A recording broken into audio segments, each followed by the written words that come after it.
El pensamiento racional, donde el hombre es el centro de todas las cosas que se desarrolló en la Edad Moderna, permitió comenzar a debatir dogmas en el ámbito religioso y científico, que habían dominado las ideas de la humanidad durante más de 1700 años.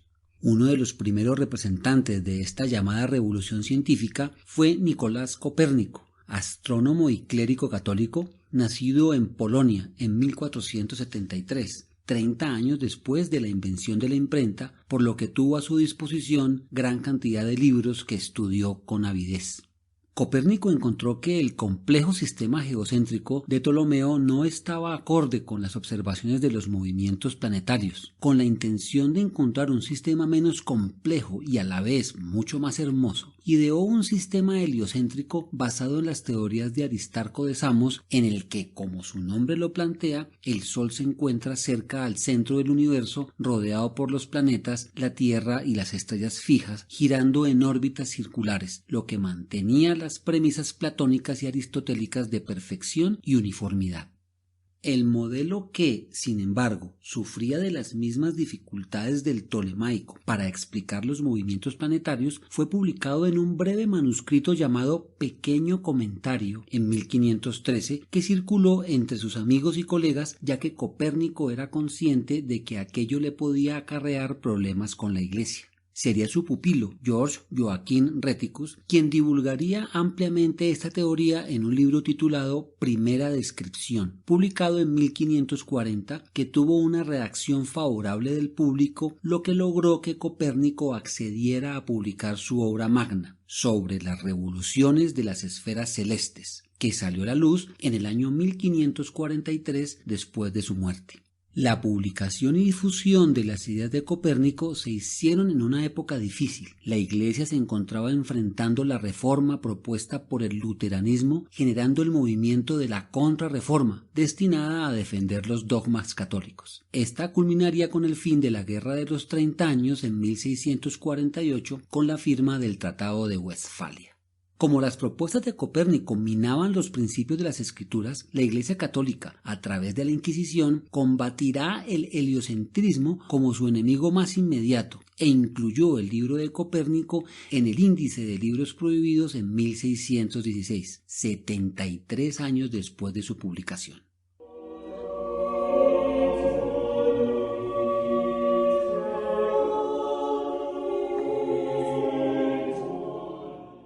Tycho Brahe nació en Dinamarca y muy joven observó un eclipse solar y una conjunción de Júpiter y Saturno que lo hizo apasionarse por la astronomía. Brahe pudo dedicarse al estudio de las ciencias y ya para 1568 había alcanzado renombre como erudito, por lo que el rey Federico II de Dinamarca le ofreció un puesto de canónigo, que no conllevaba obligaciones religiosas sino de dedicación a los estudios por designación real. En 1572 descubrió una nueva estrella en Casiopea, ubicándola más allá de la Luna, lo que contradecía la inmutabilidad del cielo. Este hallazgo se publicó en el libro Sobre una nueva y previamente estrella nunca vista. En 1577 observó un cometa que, además de encontrarse más allá de la Luna, tenía una órbita oval, siendo la primera vez que un astrónomo sugería que un cuerpo celeste se movía en una órbita diferente a la circular. En 1574, el rey Federico II le concedió la pequeña isla de Ven para que en ella construyera un observatorio que llamó Uranienborg, o Castillo de los Cielos, y 8 años después el Castillo de las Estrellas, en donde contó con grandes instrumentos con los que pudo aumentar la precisión de sus observaciones. En desacuerdo con el sistema copernicano, desarrolló uno intermedio en el que los planetas giran alrededor del Sol y éste alrededor de la Tierra, manteniendo a la humanidad en el centro del universo. Lo expuso en el libro Concerniente a los recientes fenómenos del mundo de 1588. Durante los siguientes años, desavenencias con el sucesor del trono de Dinamarca, Cristiano IV, hacen que se dirija a Hamburgo y posteriormente a Praga en 1599. En esta ciudad contrata en 1600 al que sería su antagonista, pero más importante ayudante, Johannes Kepler, con quien, a pesar de sus grandes diferencias, conforma la llave que abrirá la puerta a la astronomía moderna. Tycho murió por insuficiencia renal en 1601.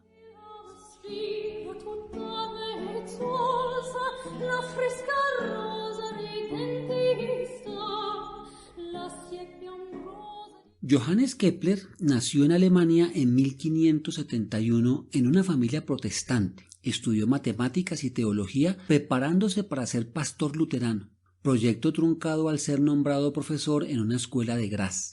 Interesado en comprender el movimiento planetario enmarcado en el cumplimiento de las leyes pitagóricas de la armonía, propuso que las órbitas se explican al poner uno dentro de otro los 5 sólidos platónicos: cubo, tetraedro, dodecaedro, icosaedro y octaedro. Esta teoría fue publicada en 1596 en su libro El misterio cosmográfico. Se trasladó a Praga al observatorio de Tycho en febrero de 1600, en donde se le encargó trabajar en la explicación del movimiento retrógrado de Marte, tarea con la que no tuvo avances en vida de Tycho por 2 motivos esenciales: su insistencia en los sólidos platónicos y porque se le negaron los datos completos de las observaciones realizadas.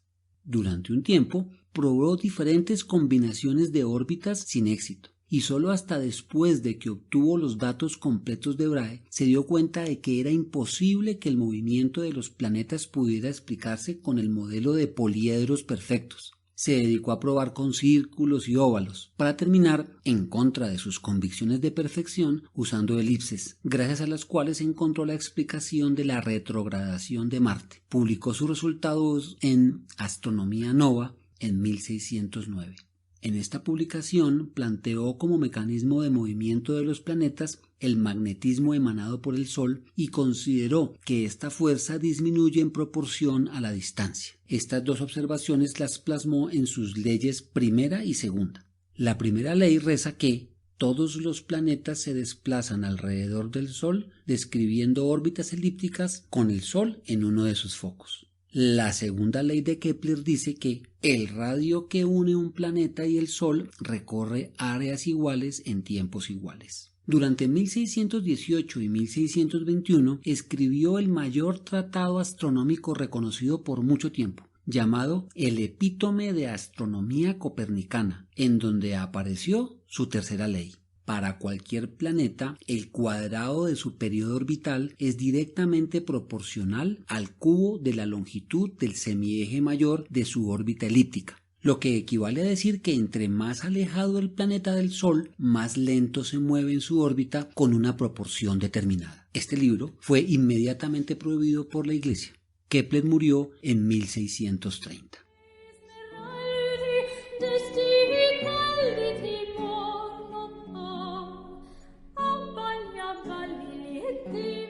Si bien Tycho Brahe fue considerado el mayor observador sin telescopio y Kepler el primer astrónomo teórico moderno, a Galileo Galilei se le conoce como el padre de la ciencia.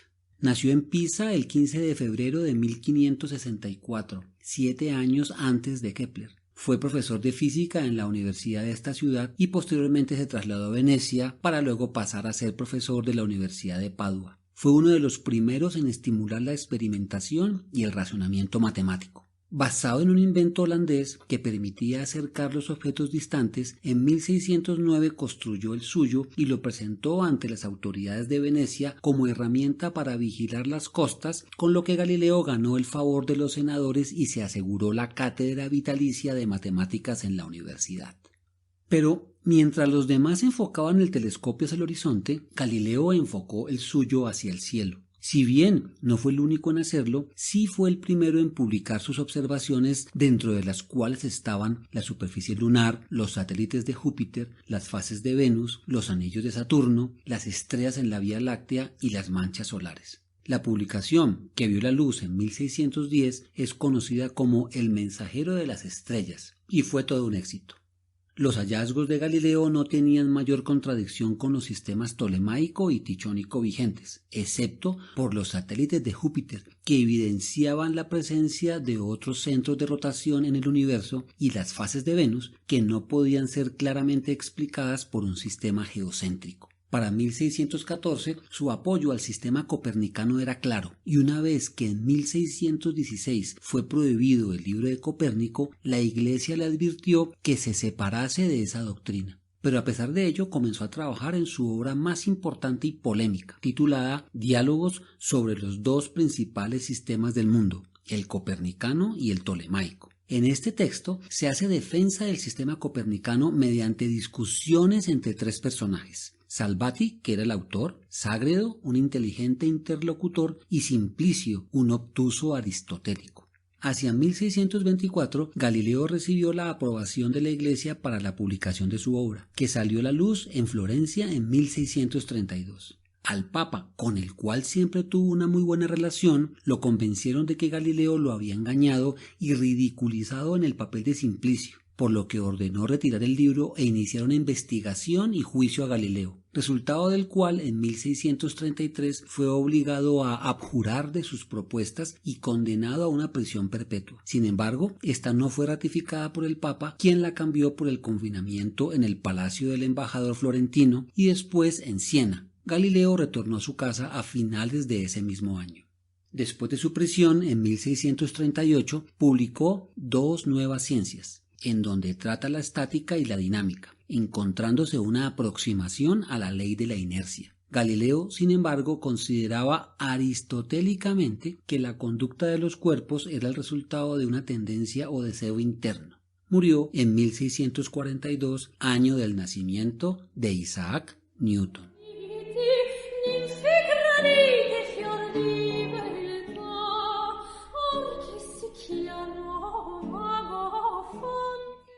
La revolución de las ciencias que impulsaría y de qué manera el conocimiento astronómico comienza a revelarse 22 años después de la muerte de Galileo. El protagonista y padre de este movimiento fue Isaac Newton. Newton encontró que las matemáticas y el álgebra tenían grandes limitaciones para enfocar los problemas en el ámbito de la física, por lo que, basado en antiguos trabajos, desarrolló los cálculos diferencial e integral, poniendo la geometría en movimiento al describir parábolas e hipérboles generadas por un punto móvil. Este trabajo lo finalizó en la época de su licenciatura en el año 1665, después de lo cual abandonó los proyectos matemáticos, mostrando mayor interés por el estudio de la naturaleza. Entre 1668 y 1672 investigó sobre la luz y la óptica. Separó la luz en sus componentes por medio de un prisma y descubrió la causa de las aberraciones de los telescopios refractores. Para evitar este problema, inventó el telescopio reflector en 1668. En 1685 comenzó a escribir los Principios matemáticos de filosofía natural, conocidos como los Principia, publicados en 1687. Esta obra, organizada como un tratado matemático, se divide en tres partes. La primera define las cantidades básicas como masa, momento y fuerza. La segunda trata el movimiento de los cuerpos en medios resistentes y la tercera expone la ley de la gravitación universal y la declara una fuerza fundamental de la naturaleza que, así como hace caer una manzana de un árbol, mantiene a la luna alrededor de la Tierra. Finaliza con el célebre trabajo Escolio General o breve comentario, en donde discute el origen y la transmisión de la gravedad, la cual nunca pudo explicar, y la relación entre Dios y su creación. Las leyes de la física expuestas por Newton, que explican la dinámica de los movimientos planetarios y, en general, de todos los cuerpos son: primera ley o ley de la inercia. Todo cuerpo permanece en su estado de reposo o de movimiento rectilíneo uniforme a menos que otros cuerpos actúen sobre él.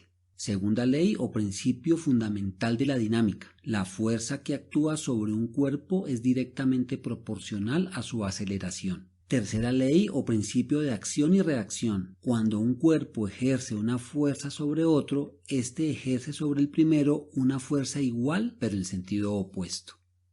Y finalmente, la ley de la gravitación universal. Dos cuerpos se atraen con una fuerza directamente proporcional al producto de sus masas e inversamente proporcional al cuadrado de la distancia que las separa. Estas leyes explicaban a la perfección el movimiento planetario de Kepler, unificando además la gravedad de los fenómenos terrestres con los del firmamento. Solo quedaba pendiente la explicación de cómo se transmite la fuerza de la gravedad y el movimiento anómalo de la órbita de Mercurio, que requerirán una nueva forma de pensar que aparecerá a comienzos del siglo XX.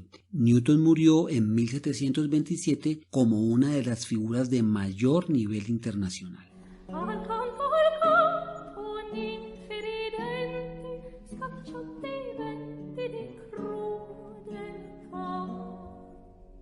La revolución científica de la Edad Moderna, que inicia con Copérnico y culmina con los trabajos de Newton, da paso a un periodo de confianza sin límites en la razón que se extendió a todos los campos del conocimiento, lo que dio origen en el siglo XVIII, conocido como el siglo de las luces, al movimiento de la Ilustración, que no solo afectó la ciencia y la cultura, sino a la política, siendo pilar fundamental del enciclopedismo, base ideológica de la Revolución Francesa, que marcará el límite de la Edad Moderna con la Edad Contemporánea, que veremos en el siguiente episodio.